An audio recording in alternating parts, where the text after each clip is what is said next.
Good evening. Today we will study tax collected at source और उनका provision GST के अंदर में। साथ साथ में हम ई कॉमर्स ऑपरेटर के ऊपर में क्या इम्प्लीकेशंस आता है जीएसटी का, उसको भी डिटेल में डिस्कस करेंगे। टीसीएस का मतलब क्या? That is tax collected at source. ये किस पे एप्लीकेबल है? सिर्फ ई कॉमर्स ऑपरेटर पे एप्लीकेबल है, जो ऑनलाइन सामान या सर्विसेज प्रोवाइड करता है उसके ऊपर में। हाउएवर लिटरल डेफिनेशन हम लोग थोड़ी देर में देखेंगे कि ई कॉमर्स ऑपरेटर कहते किसको है। तो सबसे पहला बात कि किस सेक्शन में टीसीएस का प्रोविजन आता है, वो आता है section number 52 of CGST act 2017। यहां पे सेक्शन नंबर 52 में टीसीएस कलेक्ट करने की बात कही गई है। क्या टीसीएस किनको कलेक्ट करना है या सबको कलेक्ट करना है? तो वो सेक्शन 52 ही एक्सप्लेन करता है कि जी नहीं, सबको टीसीएस कलेक्ट नहीं करना है। टीसीएस का सारा provisions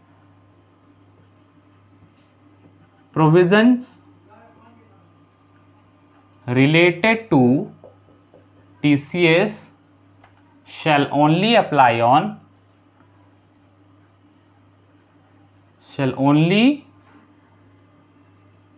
apply on electronic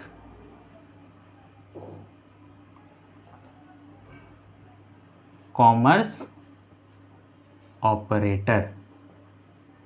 electronic commerce operator, जिसको हम लोग शॉर्ट फॉर्म में ईसीओ भी कहते हैं।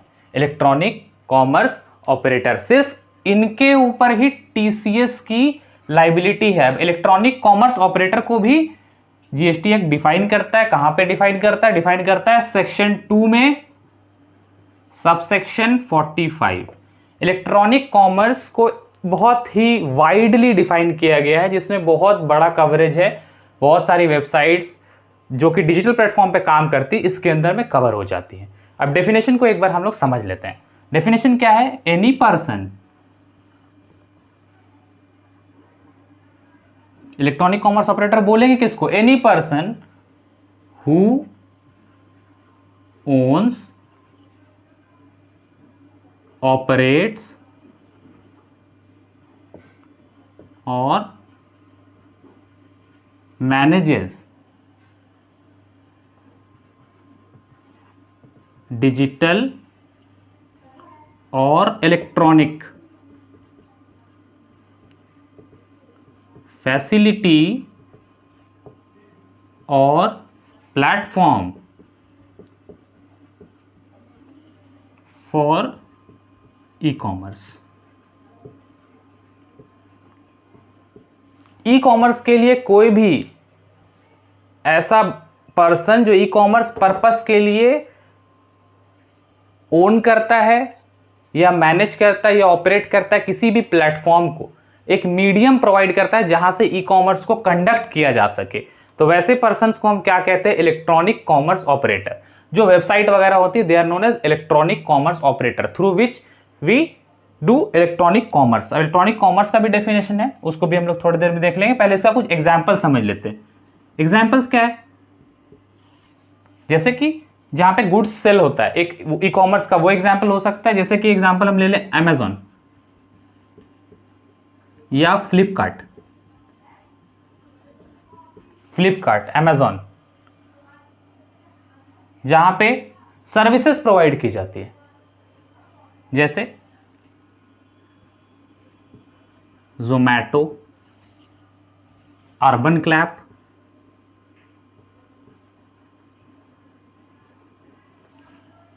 जहां पे एकोमोडेशन के लिए होटल वगैरह हम बुक कर सकते हैं। इस तरह का भी बहुत सारा वेबसाइट है जो ही ई कॉमर्स के कैटेगरी में आता है। OYO rooms,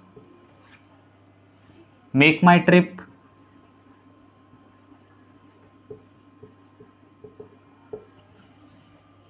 these are some examples of e commerce operator. अब ई कॉमर्स जो वर्ड है, ये भी जीएसटी में डिफाइन किया गया। ये कहां पे डिफाइंड है? E commerce is defined in section number 2 subsection 44. E-commerce means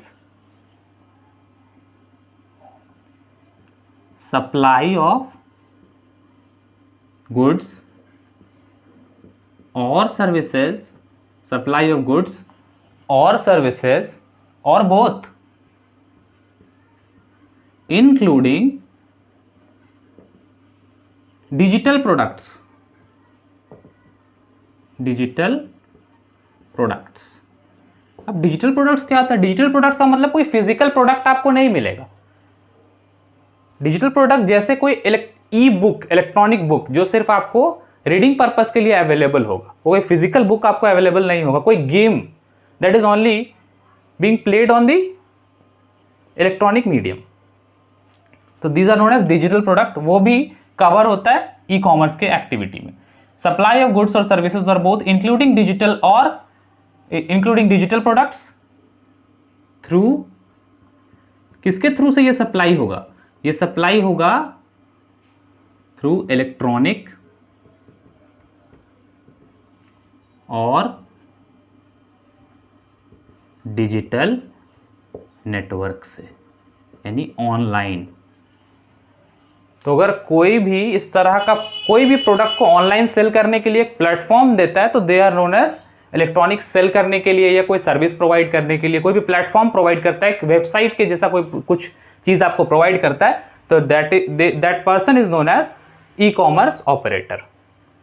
और टीसीएस का जो प्रोविजन है जीएसटी के अंदर में, that is only applicable to e commerce operator. वहां पे भी सारे ई कॉमर्स ऑपरेटर पे नहीं एप्लीकेबल होगा। तो ये डेफिनेशन क्लियर है सेक्शन 2 सब सेक्शन 45 और सेक्शन 2 सब सेक्शन 44। ये क्या चीज को डिफाइन करता है? ये इलेक्ट्रॉनिक कॉमर्स को, ई कॉमर्स को डिफाइन करता है।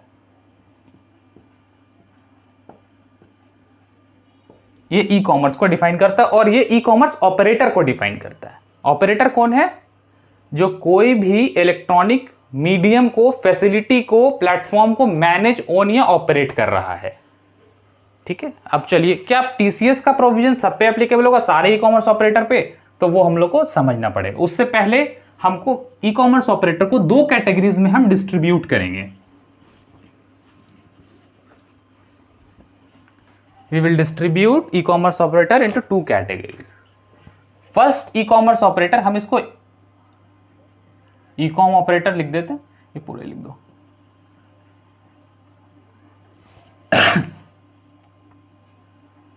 E commerce operators covered under section 9 subsection 5 of CGST act.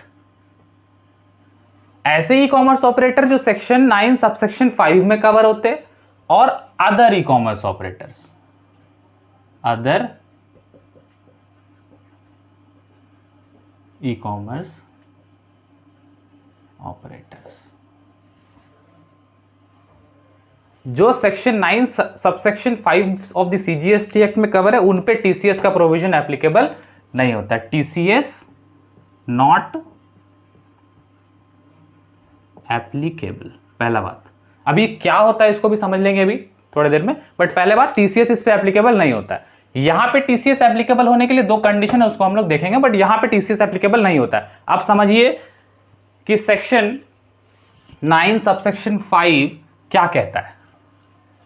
Section 9 subsection 5 ये बोलता है कि government on the recommendation of the GST council notify कर सकता है किसी भी सर्विस को जहां पे ई कॉमर्स ऑपरेटर की लाइबिलिटी होगी टैक्स को डिपॉजिट करना, यानी टैक्स पे करने का लाइबिलिटी किसका होगा? ई कॉमर्स ऑपरेटर। एक्चुअली इससे थोड़ा सा और हमको पहले आना पड़ेगा, हमको चार्जेस समझना पड़ेगा। जीएसटी में कितना तरह का चार्ज होता है, तो अब 2 तरह का चार्ज बेसिक हम सुनते हैं, एक फॉरवर्ड चार्ज और दूसरा reverse charge. Reverse charge, forward charge में क्या है? एक सप्लायर है, एक रिसिपिएंट है, एक रिसिपिएंट है, एक सप्लायर। सप्लायर रिसिपिएंट को क्या दिया? गुड्स या सर्विसेज दिया। रिसिपिएंट इसको क्या देगा, और साथ साथ में क्या देगा? इसको इनवॉइस देगा। इनवॉइस देगा, टैक्स इनवॉइस देगा, उसमें लिखा रहेगा कि आपके टैक्सेबल वैल्यू कितना, जीएसटी कितना चार्ज किए। और रिसिपिएंट इसको क्या देगा? इसको कंसिडरेशन देगा,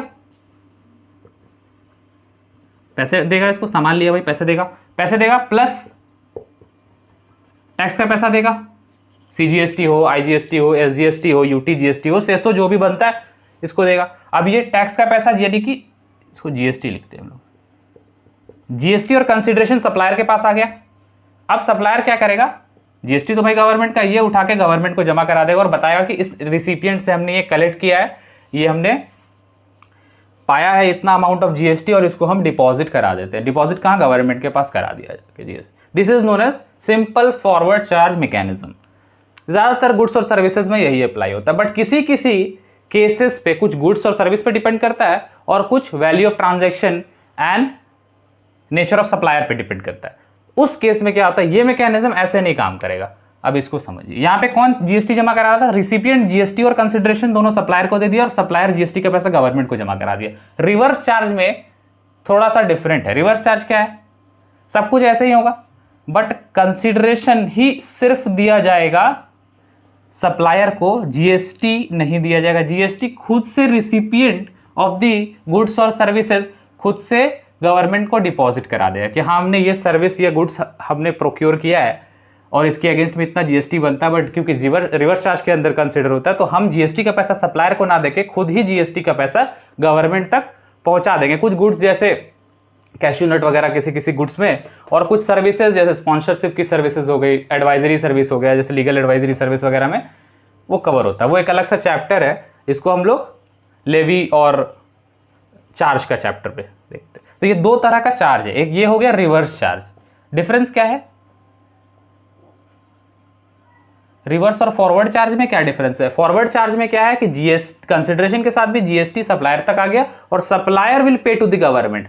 बट रिवर्स चार्ज में क्या है, recipient will directly pay the GST amount to the government. यहां पे सप्लायर को GST का पैसा देने की जरूरत नहीं होता है।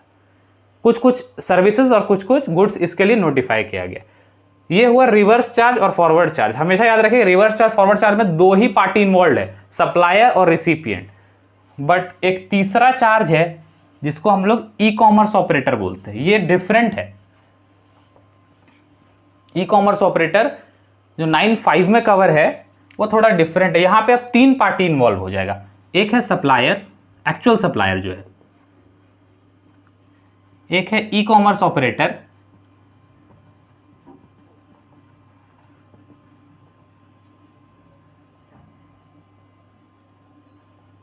ई-कॉमर्स ऑपरेटर,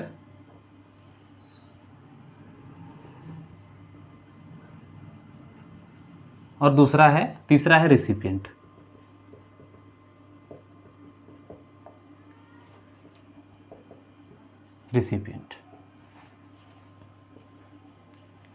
एक छोटा सा एग्जांपल से ही इसको समझते हैं। आप नाम सुने होंगे ओला का, टैक्सी चलता है, ओला का बाइक चलता है। ओला कंपनी जो है वो एक ई-कॉमर्स ऑपरेटर है, ठीक है। सप्लायर कौन है? सप्लायर एक फॉर एग्जांपल मिस्टर जॉन है, इसकी टैक्सी है, ये ओला के में रजिस्टर्ड है आके। रिसिपिएंट कौन है? रिसिपिएंट मान लीजिए मिस्टर एक्स कोई रिसिपिएंट है जिसको एक डेस्टिनेशन से दूसरे डेस्टिनेशन पे जाना है, तो वो ओला का ऐप खोल के टैक्सी बुक किया। उसको पता नहीं कौन आएगा मेरे पास।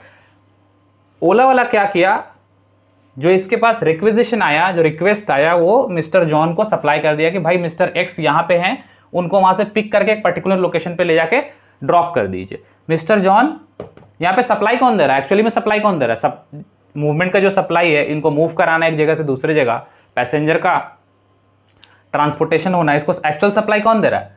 मिस्टर जॉन दे रहा है। और रिसिपिएंट कौन है? Mister x. बीच में एक आ गया ऑपरेटर, इसको बोलते हैं ई-कॉमर्स ऑपरेटर, जो कि यहां पे ओला है।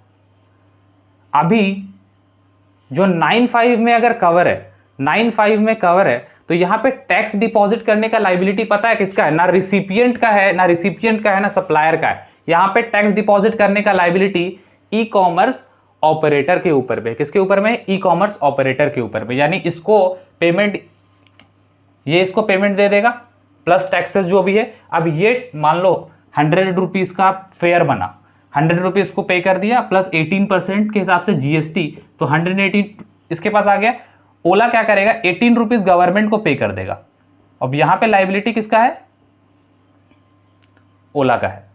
बाकी 100 रुपीज में से कुछ अपना कमीशन रख के कुछ पैसा इधर ट्रांसफर कर देगा जॉन को, अपना कमीशन रखेगा जो भी।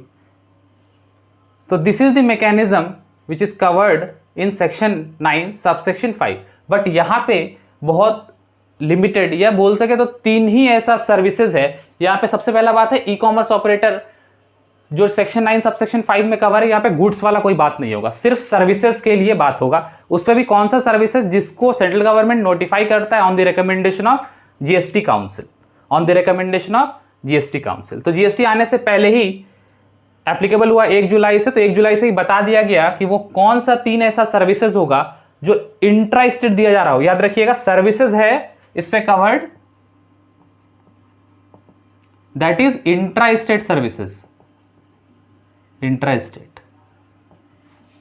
ठीक है, तो यहां पे लाइबिलिटी किसका है, टैक्स पे करने का ई कॉमर्स ऑपरेटर के। अगर वो 9(5) में कवर होता है, अगर 9(5) में कवर होता है तो ई कॉमर्स ऑपरेटर का लाइबिलिटी, सप्लायर का कोई लाइबिलिटी नहीं है। अब एक ओला का जो बेचारा ड्राइवर है उसके ऊपर हम बर्डन डाल दें कि तुम टैक्स डिपॉजिट करो, फिर रिटर्न भरो, इतना कंप्लाइंसेस करो, तो फिजिबल नहीं लगता है। इसीलिए यहां पे ई कॉमर्स ऑपरेटर को लाइबल बनाया गया, और ई कॉमर्स ऑपरेटर को यहां पे ऐसे ही ट्रीट किया जाएगा जैसे यही सप्लायर है। सारा कंप्लाइंसेस वगैरह जो भी करना है इसकी लाइबिलिटी होगी। अब हम बात किए ओला का, बिल्कुल सही, इंडिया में ओला है, इंडिया में ओला का ऑफिस है, तो सही है, हो जाएगा। अब कोई ऐसा ऑपरेटर है जो टैक्सेबल टेरिटरी में है ही नहीं, जैसे उबर एक यूएस की कंपनी है, वो टैक्सेबल टेरिटरी में नहीं है, अभी वो यहां पे आके सर्विसेज देगा और इसी तरह का 9(5) में कवर्ड वाला सर्विसेज देगा, तब उसको कैसे टैक्स डिपॉजिट कराएगा वो?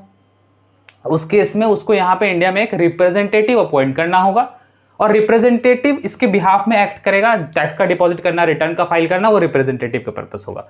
अगर रिप्रेजेंटेटिव पहले से नहीं है तो जब तक रिप्रेजेंटेटिव अपॉइंट नहीं करेगा ई कॉमर्स ऑपरेटर, तब तक they will not be allowed to operate in India if they are covered under section 9 subsection 5। अब ये समझ में आया, ये सर्विसेज को ही कवर करता है, वो भी इंट्रा स्टेट सर्विसेज को, और 3 कैटेगरी ऑफ सर्विसेज को ही कवर करता है। उसको हम लोग देख लेते हैं, जहां पे liability to pay tax is on the E commerce operator. Deposit करना है जो टैक्स को, ई कॉमर्स ऑपरेटर को करना है यहां पे। ठीक है, यहां पे मिस्टर जॉन को, मिस्टर एक्स को कोई लेना देना नहीं। रिवर्स चार्ज होता तो कौन पे करता? मिस्टर एक्स खुद से पे कर देता। फॉरवर्ड चार्ज होता तो सप्लायर को दे देता, मिस्टर जॉन जमा करता। बट नहीं है, तो रिवर्स चार्ज है, नहीं है फॉरवर्ड चार्ज है, this is e commerce operation. तो यहां पे ई कॉमर्स ऑपरेटर की लाइबिलिटी। लेकिन ये समझिएगा 9(5) वाला बात कर रहे हैं। अब 3 जो सर्विसेज है उसको समझ लेते हैं, जो 3 सर्विसेज यहां पे कवर होता है 9(5). पहला सर्विस क्या है? Services by way of providing transportation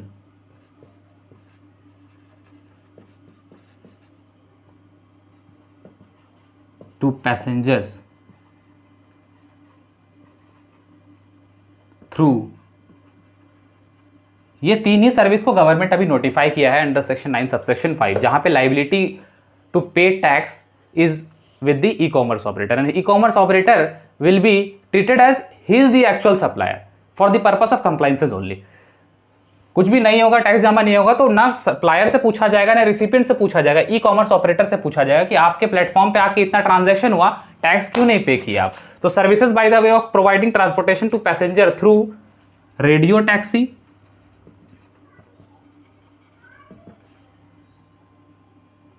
motor cab, maxi cab, motorcycle,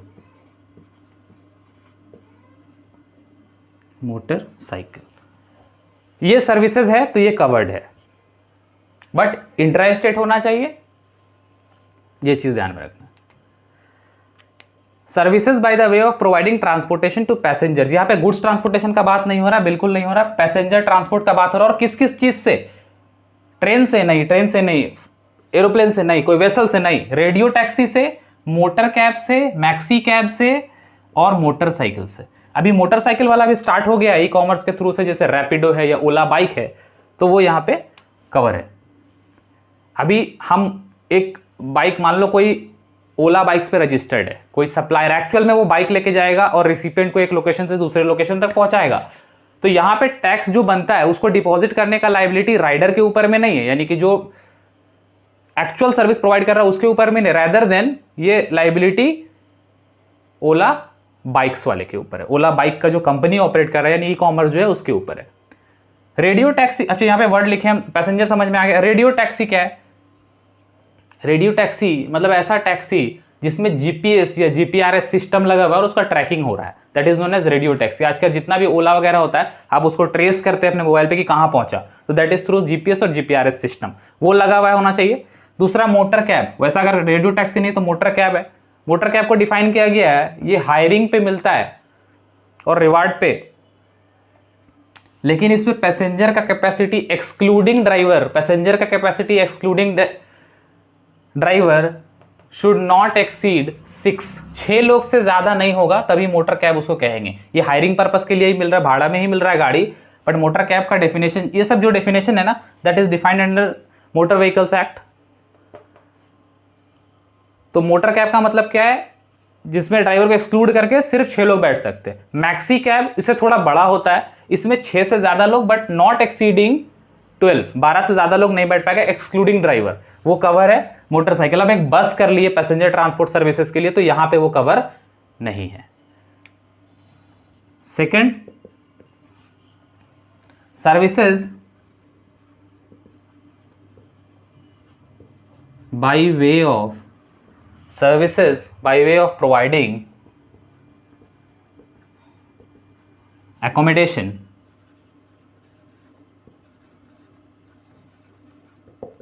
example इसका लिख सकते हैं, अगर एग्जाम्पल लिखना चाहें तो आप लिख लीजिए। इसका एग्जाम्पल है ओला या उबर। उबर में ध्यान रखिएगा, अगर उबर का इंडिया में उबर रजिस्टर्ड नहीं है, टैक्सेबल टेरिटरी में नहीं है, तो यहां पे एक रिप्रेजेंटेटिव अपॉइंट करना होगा और रिप्रेजेंटेटिव विल लाइबल टू पे टैक्सेस। उबर हो गया या रैपिडो हो गया, these are examples of e-commerce operator that are providing transportation services to passenger through radio taxi, motor cab, maxi cab और मोटरसाइकिल। इन सब का डेफिनेशन ऐसे हम बता दी। मोटरसाइकिल मतलब कॉमनली नोन एज 2 व्हीलर, जो मोटरसाइकिल अभी आता है। इसका अगर लिटरल डेफिनेशन जानना है तो मोटर व्हीकल्स एक्ट में देख सकते हैं, जो अभी अमेंड हुआ है कुछ दिन पहले। Services by the way of providing accommodation in hotels, in INN वाला inn, guest house, club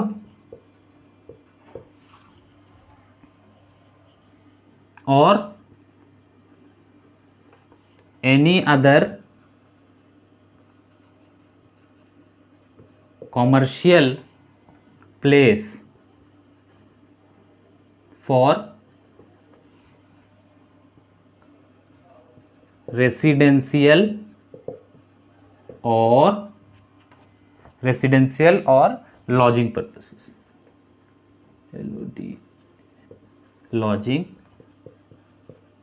purpose, except where original supplier is liable to be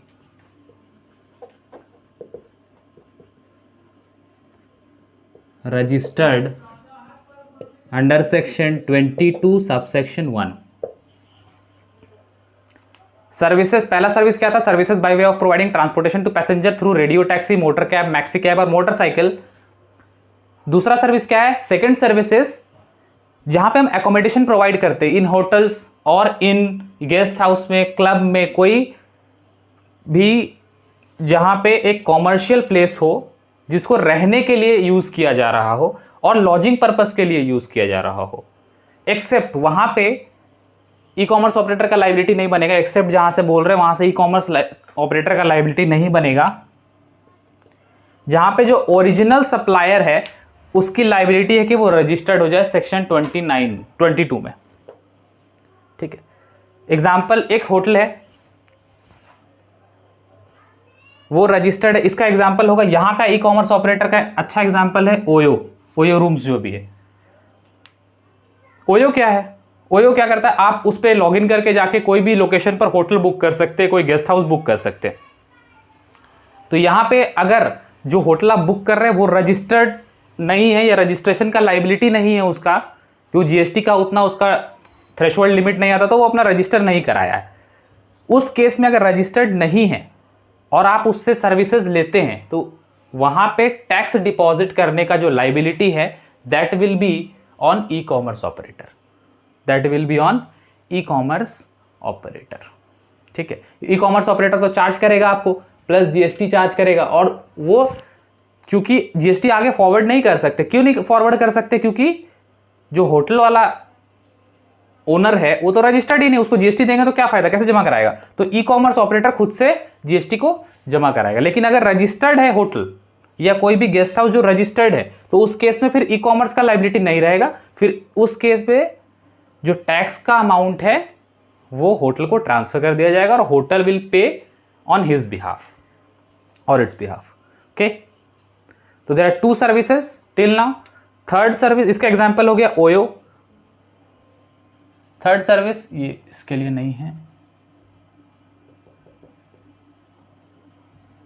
house hold services, इसको सिंपल समझिए, उतना नहीं करना है। हाउस होल्ड सर्विसेज, एग्जाम्पल के तौर पर प्लम्बर का सर्विस, कारपेंटर का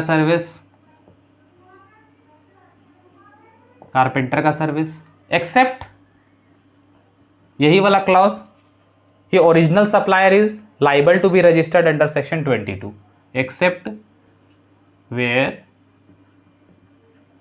original supplier is liable to be registered under section 22(1). Household का सर्विसेज देने वाला कोई ऑनलाइन वेबसाइट जिस पे आप जाके खोजेंगे कि आपको प्लम्बर चाहिए तो प्लम्बर मिल जाएगा। उस पर प्लम्बर आके उस पर रजिस्टर किया है, आप कॉन्टैक्ट नंबर आपका शेयर कर दिया जाएगा प्लम्बर से, प्लम्बर आपके आके घर में जो भी रिपेयरिंग करना है, कोई कारपेंटर है, कोई इलेक्ट्रीशियन है, इस तरह का एक वेबसाइट का नाम आपको हम बता दें, अर्बन क्लैप। इस पर आप जाके कारपेंटर ढूंढ सकते हैं कि हाँ हमको ये काम कराना है, ऑनलाइन सर्च किए, आपका लोकेशन डाल दिए, वो आ गया। अब यहाँ पे अगर आने वाला प्लम्बर या कारपेंटर रजिस्टर्ड है तब तो कोई दिक्कत नहीं है, सीधा उसको टैक्स का पैसा दे दिया जाएगा और वो डिपॉजिट करा सकता है। बट अगर अनरजिस्टर्ड है तो फिर ई कॉमर्स ऑपरेटर का लाइबिलिटी है कि टैक्स का पैसा उसके पास जाए और वो उसको पे कराएगा। क्लियर? तो देयर आर 3 कैटेगरीज। और सारा सर्विसेज है, गुड्स यहाँ पे कवर नहीं होता है। 3 कैटेगरी है। पहला जो सेक्शन 9 सब सेक्शन 5 में कवर है, इनके ऊपर टीसीएस का प्रोविजन अप्लाई नहीं होता है, इनके ऊपर टीसीएस का प्रोविजन अप्लाई नहीं होता है।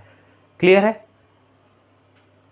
और इनको एक बेनिफिट और है, अदर देन दीज अगर कोई ई कॉमर्स ऑपरेटर है जिनके ऊपर टीसीएस कलेक्ट करने का लाइबिलिटी है, तो उनके लिए रजिस्ट्रेशन का जो थ्रेशोल्ड लिमिट होता है कि हाँ 20 लाख या 10 लाख का जो रजिस्ट्रेशन का थ्रेशोल्ड लिमिट है वो अप्लाई नहीं होगा। अदर देन दीज अगर है और उनको टीसीएस कलेक्ट करना है तो उस केस में उनको कंपलसरी रजिस्ट्रेशन लेना पड़ता है। सेक्शन 24 में कंपलसरी रजिस्ट्रेशन लेना पड़ता है। वो बोल नहीं सकते कि मेरा जो टर्नओवर है वो कम है थ्रेशोल्ड से तो हम नहीं लेंगे। इररिस्पेक्टिव ऑफ टर्नओवर उनको रजिस्ट्रेशन लेना होता है। लेकिन इनके लिए एक बेनिफिट है जो सेक्शन 9 सब सेक्शन 5 में कवर है कि इस तरह का अगर कोई ई कॉमर्स ऑपरेटर है जिसका थ्रेशोल्ड नहीं आया है, फॉर एग्जाम्पल किसी स्टेट में जहां 10 लाख है और बाकी स्टेट में 20 लाख है, तो वो रीच नहीं किया है तो ये नहीं भी लेंगे रजिस्ट्रेशन अगर जीएसटी के अंदर में, तो कोई प्रॉब्लम नहीं है। बट अदर देन दोज कोई है और जिनको टीसीएस डिडक्ट करना है, कलेक्ट करना है, उनको irrespective of threshold limit registration लेना होगा, कंपलसरी रजिस्ट्रेशन होगा जीएसटी में उनका। इनको थ्रेशोल्ड मिला हुआ है। ठीक है, लिख लीजिए।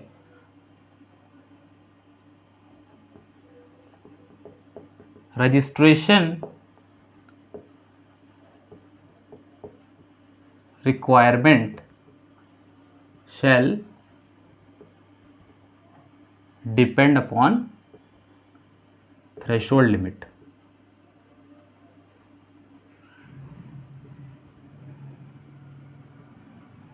Threshold limit, threshold limit, registration requirement will depend upon threshold limit. वो सिर्फ सेक्शन 9 सबसेक्शन 5 वालों के लिए, लेकिन जिनको टीसीएस डिडक्ट करना है वो अब ऐसा ई कॉमर्स ऑपरेटर का बात करते हैं जो यहाँ कवर नहीं है, अदर देन दोस्त। अभी बताइए कौन हो सकता है इसमें अदर देन दोस्त? फ्लिपकार्ट, अमेजन, क्योंकि वो तो सर्विस प्रोवाइड नहीं कर रहा, गुड्स प्रोवाइड कर रहा। अब कोई सर्विसेज भी प्रोवाइड करता है जैसे जोमेटो, तो जोमेटो यहाँ पे कहीं पे कवर नहीं होगा। जोमेटो क्या करता है? फूड का डिलीवरी करता है, कहीं पे कंसिडर है नहीं। यहाँ पैसेंजर वाला, यहाँ होटल में रहने वाला, यहाँ प्लम्बर, कारपेंटर वाला, गुड्स का डिलीवरी करने वाला यहाँ कवर नहीं होता। तो जो भी यहाँ कवर नहीं होता, they are known as other e commerce operator, उनको हम लोग बोलेंगे अदर ई कॉमर्स ऑपरेटर।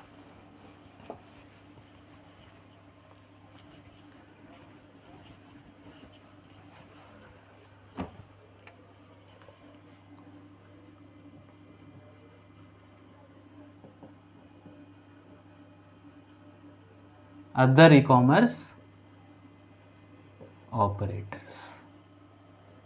अब यहां से टीसीएस का एक्चुअल एप्लीकेबिलिटी स्टार्ट होता है। अदर ई कॉमर्स ऑपरेटर में आपको दो चीजें देखनी है कि अगर हम अपना प्लेटफॉर्म के थ्रू से, यानी फ्लिपकार्ट कोई सामान अपने वेबसाइट से बेच रहा है किसी और सप्लायर का, अपना नहीं, किसी और सप्लायर का, कोई सप्लायर उस पर आके अपना रजिस्टर किया, कोई प्रोडक्ट मान लेते हैं ये पेन को डिस्प्ले करता है कि ये पेन हम सेल करते हैं, कोई रिसिपिएंट है या कोई कस्टमर इसको देखता है हमको ये चीज चाहिए, ऑर्डर करता है, उसको पेन डिलीवर होता है। बट वो पेन फ्लिपकार्ट का नहीं है, कोई सप्लायर आके वहां रजिस्टर किया, अपना पेन को डिस्प्ले किया, that is like a electronic market place, और फ्लिपकार्ट उसके बिहाफ में पेमेंट को कलेक्ट करता है। अदर ई कॉमर्स ऑपरेटर जहां पे payment of supply is collected by electronic commerce operator. दूसरा, electronic commerce operator is not acting as agent. ये एजेंट का मतलब क्या है? एजेंट को डिफाइन किया गया है, एजेंट को डिफाइन किया गया सेक्शन 2 सबसेक्शन 5 में। ये एजेंट उससे ही, अगर कोई अदर देन दोस्त दो आर कवर्ड इन 9 सबसेक्शन 5, कोई भी और ई कॉमर्स ऑपरेटर है ना, वो पेमेंट कलेक्ट करता है एक्चुअल सप्लायर के बिहाफ में, और वो एजेंट के जैसा काम नहीं कर रहा। एजेंट का डेफिनेशन आपको मिल जाएगा सेक्शन 2 सबसेक्शन 5 में।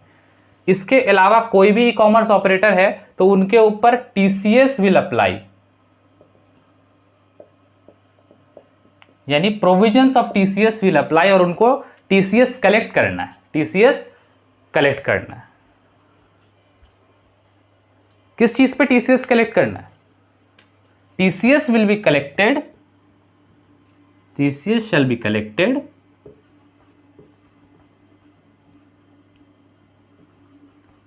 on net supply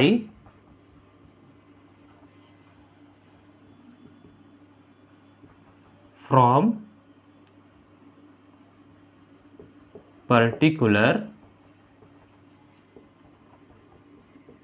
supplier during a month at a rate of 1% if it is interstate supply, or 0.5% CGST and 0.5% SGST और UTGST एज द केस में बी। कितना रेट से डिडक्ट करना है टीसीएस? 1% के रेट से, जो कि डिवाइड होगा 0.5% में अगर इंट्रा स्टेट सप्लाई होता है। तो टीसीएस कब डिडक्ट करना है? अगर हम 9(5) में कवर नहीं है ऐसा ई कॉमर्स ऑपरेटर, और पेमेंट सप्लायर के बिहाफ में कलेक्ट कर रहा है, और एजेंट के जैसा एक्ट नहीं कर रहा है। ये 3 कंडीशन फुलफिल हो जाएगा, टीसीएस कलेक्ट करना होगा। जैसे टीडीएस में हम लोग देखे थे कि 2.5 लाख से ऊपर का कॉन्ट्रैक्ट वैल्यू, तो यहाँ पे कोई ऐसा कुछ लिमिट नहीं है, कोई लिमिट नहीं है, चाहे वो कितना वैल्यू का भी हो। उस महीने का उस सप्लायर कितने तक का सामान उसके पोर्टल पर आके बेचा है, उसके ऊपर में 1% डिडक्ट कर लेना है। अब इसको एक एग्जाम्पल से समझेंगे हम लोग।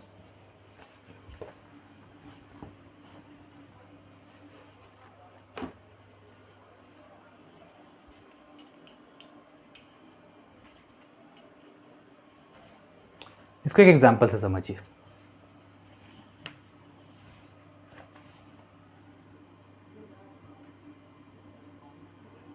एक अल्फा एंटरप्राइजेज है, ये कौन है? ये सप्लायर है, ये सप्लायर है। फ्लिपकार्ट है, ये क्या है? ये इलेक्ट्रॉनिक कॉमर्स ऑपरेटर है। And there is mister Z, जो कौन है? कस्टमर है। ये जीएसटी के लैंग्वेज में बोले तो रिसिपिएंट है, रिसिपिएंट है। ये अपना प्रोडक्ट को फ्लिपकार्ट के वेबसाइट पे डिस्प्ले करता है। प्रोडक्ट फ्लिपकार्ट का नहीं है। अगर फ्लिपकार्ट का अपना प्रोडक्ट होगा, मान लो एक इसी चीज से एक बात याद आ गया तो आपको बता दूं, अगर फ्लिपकार्ट का अपना प्रोडक्ट होगा ना तो उस पर टीसीएस का लायबिलिटी नहीं होता। मेरा अपना वेबसाइट है, हम अपना प्रोडक्ट बेचते हैं, दूसरे सप्लायर का प्रोडक्ट अपने पास रख के नहीं बेचते। हाँ, ई कॉमर्स ऑपरेटर हम कहलाएंगे क्योंकि इलेक्ट्रॉनिक ऑपरेट कर रहे हैं, बट टीसीएस का लायबिलिटी नहीं आएगा। जब दूसरे का सामान अपने वेबसाइट पे रख के बेचेंगे ना, तब मेरे को लायबिलिटी आएगा। अभी सप्लायर क्या किया, इस वेबसाइट के ऊपर में खुद को रजिस्टर कर लिया है और अपना प्रोडक्ट को यहां डिस्प्ले करता है। कस्टमर प्रोडक्ट को देखता है। फॉर एग्जाम्पल एक मोबाइल फोन है, there is a mobile phone. Customer mobile phone को देखता है और उसको पसंद आ जाता है। मोबाइल फोन का कॉस्ट है ₹10,000, ₹10,000। कस्टमर ऑर्डर किया, इसके ऊपर में जीएसटी चार्ज होगा। ये दिस इज टैक्सेबल वैल्यू, इसके ऊपर में भी जीएसटी चार्ज नहीं हुआ है। जीएसटी चार्ज होगा मान लो at the rate of intra state supply, मान के चलो CGST SGST at the rate of 9%, at the rate of 9%, whatever the rate होता है मोबाइल पे, हम ऐसे हाइपोथेटिकली मान लिए 9%, तो that will be 900 rupees, 900 rupees. इसका इनवॉइस बना, एक्चुअल इनवॉइस ये बनाता है। आपको जो मिलेगा वो एक्चुअल सप्लायर का इनवॉइस मिलता है जब भी आप ऑनलाइन सामान वगैरह परचेस करते हैं। कुछ प्रोडक्ट फ्लिपकार्ट का अपना हो सकता है तो फ्लिपकार्ट अपना इनवॉइस देगा, अदरवाइज सप्लायर आपको इनवॉइस देगा। यहां तक आ गया, ये पूरा मेरे पास इनवॉइस आ गया, मोबाइल आ गया, हम पैसा दे दिए। पैसा किसको आया? प्रोडक्ट पहले इसके पास से इसके पास आया, फिर प्रोडक्ट यहां आ गया, मेरे पास आ गया। फ्लिपकार्ट अपने ई कार्ट से, अपने लॉजिस्टिक्स वाले से प्रोडक्ट मेरे को सेल करा दिया। ठीक है भाई, प्रोडक्ट मेरे पास आ गया, हम कस्टमर है, हम क्या किए, उठा के उसको पैसा दे दिए। कितना पैसा दे दिए? 11,800 रुपए दे दिए। क्लियर? अब ये जो 1,800 रुपया, ये तो जीएसटी का पैसा, ये चुपचाप से इसके पास जमा करा देगा। भाई जीएसटी तुमको दे दिया, तुमको जो भी जीएसटी का पैसा तुमको आया ये रखो तुम। क्लियर? अब ये मोबाइल का जो वैल्यू है, this is known as taxable value. मान लेते उस मंथ में और कुछ सेल नहीं हुआ, इस अल्फा एंटरप्राइजेस फ्लिपकार्ट पर सिर्फ एक फोन बेचा, तो टैक्सेबल वैल्यू का इंट्रा स्टेट सप्लाई है तो 1% डिडक्ट होगा in the form of 0.5% as CGST and 0.5 as SGST, UTGST जो सभी एप्लीकेबल हो। कितना पैसा काटना है इसका? अब 10,000 में कैलकुलेट होगा टीसीएस। याद रखिएगा, टीसीएस जो कैलकुलेट होता है वो टैक्सेबल वैल्यू पर कैलकुलेट होता है, नेट टैक्सेबल वैल्यू के ऊपर में। नेट जो सेल हुआ है उसके वेबसाइट पे आके, without considering the GST portion, without considering the GST portion. तो 10,000 रुपए का सामान बिका है इसके पोर्टल पर, कितना हो जाएगा? 50 रुपीज एंड 50 रुपीज। अब ये जो पैसा है this is known as TCS. ये क्या है? Tax collected at source. अब इतना पैसा कलेक्ट कर लिए, इसको कितना पैसा देना है? अब यहां से इसको 9,900 रुपया हम दे दिए, और ये तो जीएसटी वाला पैसा दे ही दिए। कितना दे दिए इसको? 9,900। एंड 100 रुपीज हम क्या किए? कलेक्ट करके अपने पास रख लिए। अब आप बोलेंगे इसमें कमीशन, इसको क्या फायदा हुआ? पैसा आया, सब तो रख लिया, 100 रुपये ये भी जमा करा देगा गवर्नमेंट को, इसको क्या बेनिफिट होगा? इसका कमीशन होगा, इसमें हो सकता है पूरे मंथ में जो भी सेल हुआ उसका 1% फिर से इसको मिलेगा। तो ये अब यहाँ पे ट्रांजैक्शंस को समझिएगा, 3 तरह का ट्रांजैक्शंस हो रहा है यहाँ। पहला ट्रांजैक्शन क्या हो रहा है?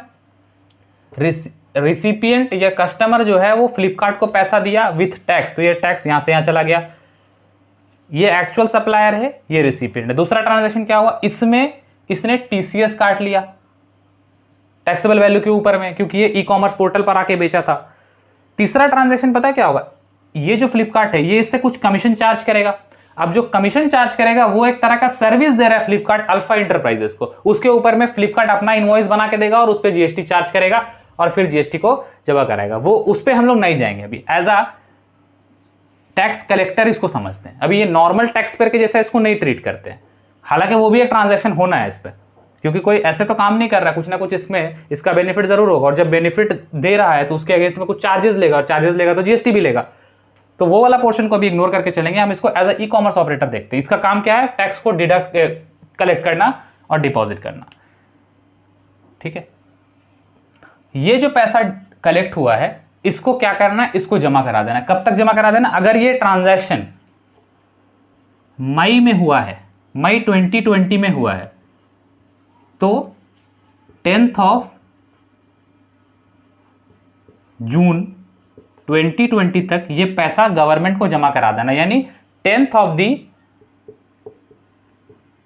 The next month will be the last date for depositing the collected tax during the period, during that month। ये मंथली बेसिस पर डिपॉजिट होगा, जितना भी हो सकता है।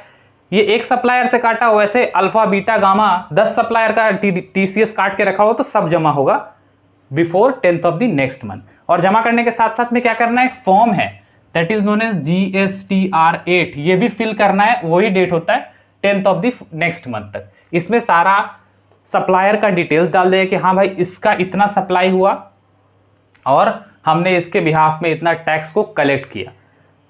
टीडीएस में हम लोग देखे थे कि एक प्रोविजन था सर्टिफिकेट इशू करने का, यहाँ पे कोई सर्टिफिकेट का कंसेप्ट अभी नहीं है, सिंपल टैक्स को पे करा देना। अब वो 100 रुपीज जो है 50 और ₹50 ये जमा हो गया। GSTR8 में फॉर्म भर दिया गया कि अल्फा इंटरप्राइजेज है का हमने ये पैसा काटा, ये अल्फा इंटरप्राइजेज का है। अब अल्फा इंटरप्राइजेज जब अपना GSTR2 देखेगा तो उसमें ये पैसा इसको दिखेगा।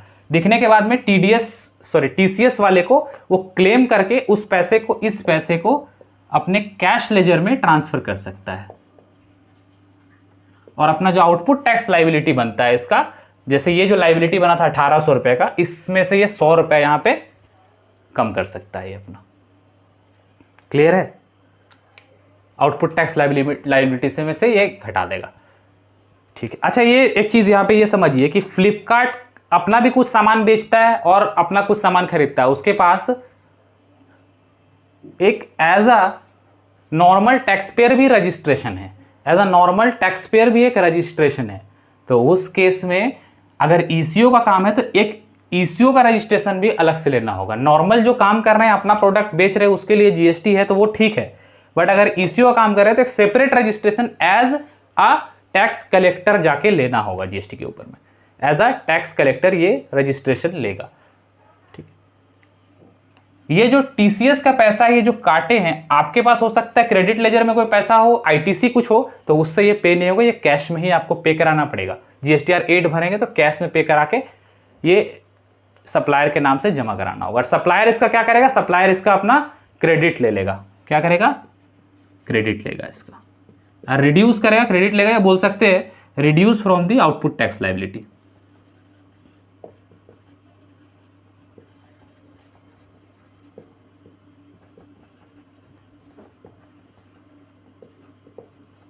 Reduce from the output tax liability, यही मैकेनिज्म होता है टीसीएस का।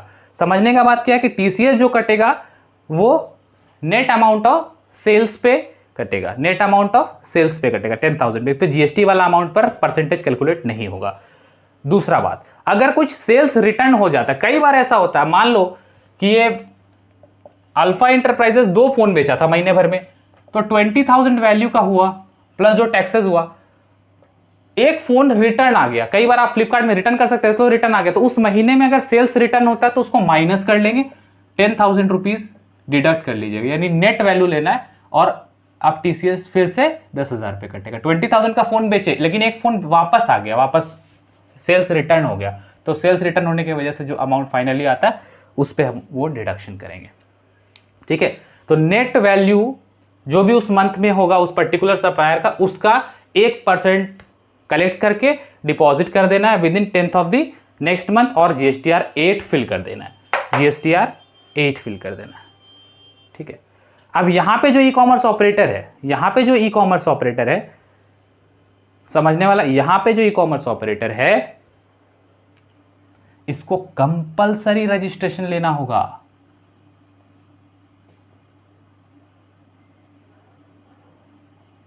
कंपलसरी रजिस्ट्रेशन अंडर सेक्शन 24, इसको लेना होगा कंपलसरी रजिस्ट्रेशन। इसके पास कोई ऑप्शन नहीं है बचने का। बोलेगा मेरा तो टर्नओवर 7 लाख का है, बोले उससे कोई मतलब नहीं है भाई, आप रजिस्ट्रेशन ले लीजिए। रजिस्ट्रेशन किनको थ्रेशोल्ड लिमिट चेक करना है, जो 9(5) में कवर है, ये एजेंट के जैसा देते हैं सर्विसेज, जो जिनके ऊपर TCS का प्रोविजन, जैसे ही TCS का प्रोविजन एप्लीकेबल हो गया ना, तो फिर कोई ऑप्शन नहीं है अपने पास, फिर हमको क्या करना पड़ेगा, जाके रजिस्ट्रेशन अप्लाई करना पड़ेगा एज अ टैक्स कलेक्टर, और फिर TCS डिडक्ट करेंगे और उस तरह से उसको पे करेंगे। ठीक है, अब कुछ कुछ समझने का चीज। अच्छा, क्या जो फ्लिपकार्ट पे आके सामान बेचेगा सप्लायर को भी रजिस्टर्ड होना होगा? तो इसमें एक कंडीशन है, अगर ये गुड्स है, गुड्स सेल करना है, तो रजिस्ट्रेशन कंपलसरी होता है, और अगर सर्विसेज है और थ्रेशोल्ड लिमिट को टच नहीं कर रहा है तो ऑप्शनल होता है। ठीक है, सर्विसेज है तो ऑप्शनल है, यानी कि हमको कोई सामान बेचना है फ्लिपकार्ट पे, हम गुड्स सेल करेंगे, मोबाइल बेचेंगे या फॉर एग्जांपल फर्नीचर बेचेंगे, कुछ भी चीज बेचेंगे, गारमेंट्स बेचेंगे आके ई कॉमर्स ऑपरेटर के पास अपने आप को रजिस्टर करके, तो अगर गुड्स है तो मेरे को कंपलसरी रजिस्ट्रेशन लेना ही होगा, सप्लायर को भी, ई कॉमर्स ऑपरेटर को तो लेना ही लेना है 24 में, फिर सप्लायर को भी लेना होगा। क्योंकि अब देखिए, आप कभी ट्राई कीजिए कि हम वेंडर बनना चाहते हैं फ्लिपकार्ट पे या अमेजोन पे, हमको कुछ प्रोडक्ट सेल करना है, तो आपसे GST नंबर मांगेगा, बिना GST नंबर के आपको रजिस्टर ही नहीं करेगा। लेकिन अगर आप सप्लायर ऑफ सर्विसेज है तो, और आप थ्रेशोल्ड लिमिट को नहीं क्रॉस करते, आपका turnover for example 6 lakh something है, जैसे एग्जांपल ले लो इसका जोमैटो, हम एक रेस्टोरेंट है छोटा सा, जोमैटो में हमको रजिस्टर करना है, तो वहां पे जरूरत नहीं है कि मेरे को ये करना है रजिस्ट्रेशन लेने का। ठीक है, सर्विसेज के केस में, बस गुड्स के केस में लेना होगा। ठीक है, सर्विसेज वाला कैटेगरी में ऑप्शनल है, लेकिन अगर थ्रेशोल्ड लिमिट पार करेगा तो फिर तो ऐसे ही लेना पड़ता है, फिर उस केस में तो कोई ऑप्शन नहीं है।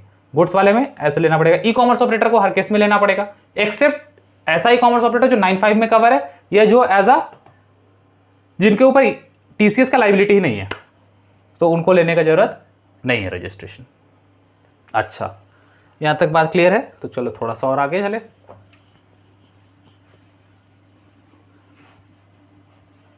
हमेशा याद रखिएगा, TCS will be calculated on the basis of net value of sales after reducing the sales return.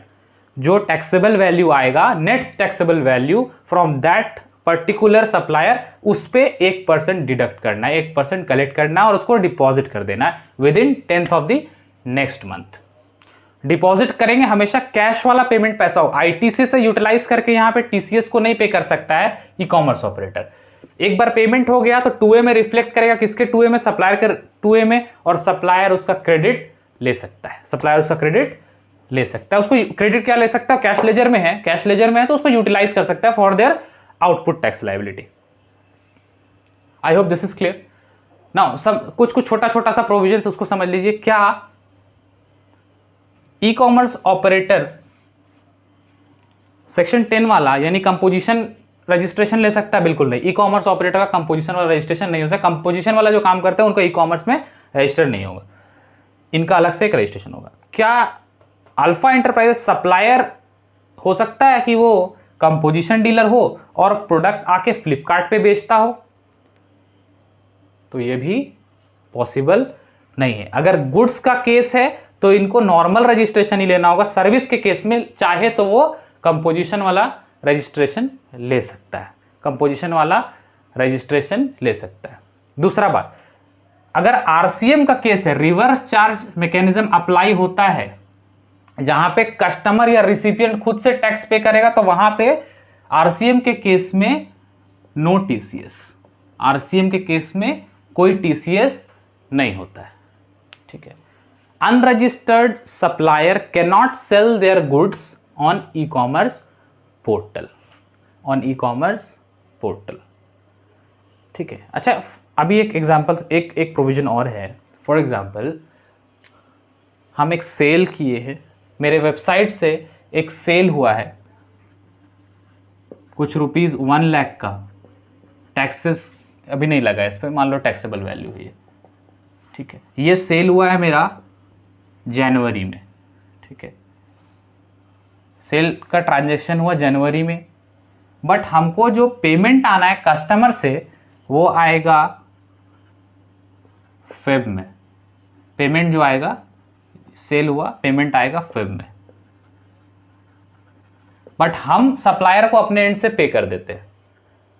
तो उस केस में टीसीएस जनवरी वाले मंथ के लिए ही जमा करना होगा, फरवरी वाले के लिए नहीं। जनवरी पे ही अप्लाई हो जाएगा वो, irrespective of actual receipt of payment from the customer,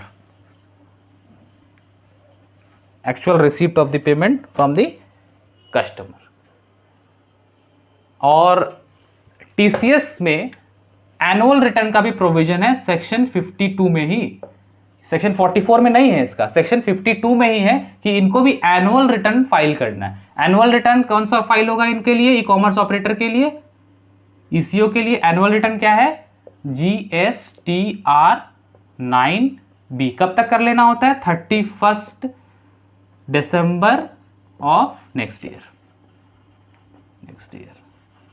जैसे 2019-20 फाइनेंशियल ईयर के लिए है तो लास्ट डेट होगा 31 ऑफ दिसंबर 2020। ये एक एनुअल रिटर्न का प्रोविजन है जो सेक्शन 52 में ही मेंशन कर दिया गया। बाकी के लिए एनुअल रिटर्न कहां लिखा है, सेक्शन 44 में,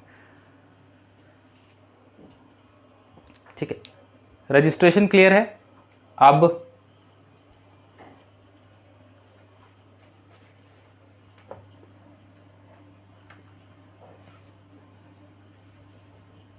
क्या इंपोर्ट ऑफ सर्विसेज के केस में ई कॉमर्स ऑपरेटर वाला काम करेगा, नहीं। इंपोर्ट जो है वो यहाँ पे एप्लीकेबल नहीं होता। इंपोर्ट अगर गुड्स का होता है, सर्विसेज का होता है, तो उस पर टीसीएस वाला लाइबिलिटी नहीं आता है।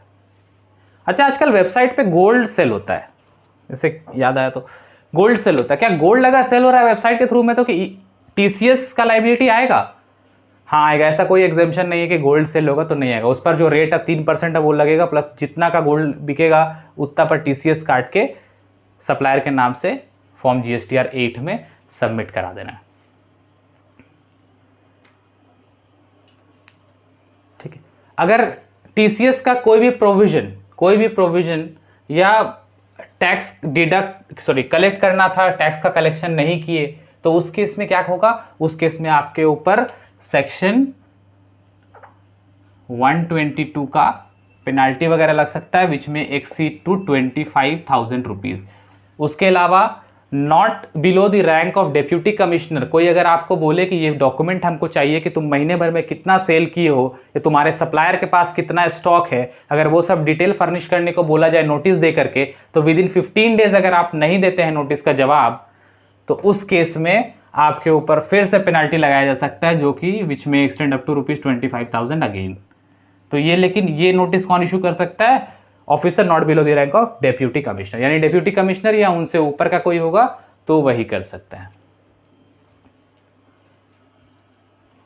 ठीक है। चलिए,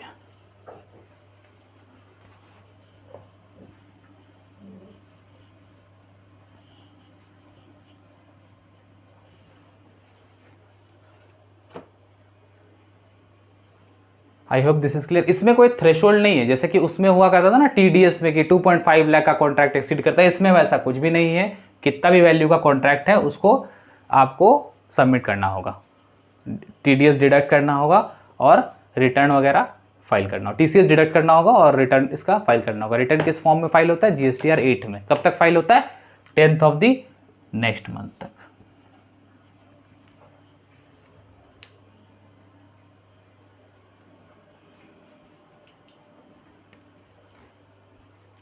I hope the topic is clear now. Thank you.